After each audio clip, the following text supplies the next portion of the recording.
Πώς τα πούμε έφερες? Που σε έφερα στο ιδιωτικό κτέο, όντως έφερα τρέγια μου. Είμαστε έτοιμοι? 100%. Πυροσβεστήρα πήρες? Πυροσβεστήρα έχουμε. Τρίγωνο έχουμε? Και τετράγωνο έχουμε. Φαρμακείο πήρες? Φαρμακείο, πήρα και φαρμακείο. Πόσα κιλά είναι το αυτοκίνητο, Κωστάκη? Το αυτοκίνητο αυτό είναι 1450 κιλά. Αλλά μέχρι 3,5 τόνους, φίλε τράγια, να ξέρεις ότι πηγαίνει ως ιδιωτικό. Είμαστε έτοιμοι δηλαδή για την εθνικό μας έλεγχο. Ναι, αλλά πάμε πρώτα να πιούμε μέσα ένα καφεδάκι. Πάμε.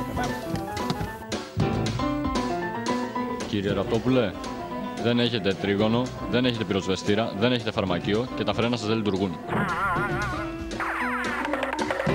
Τι χρωστάμε? 46 ευρώ είναι τα δικά σας. Πόσο? 46. Μάλιστα.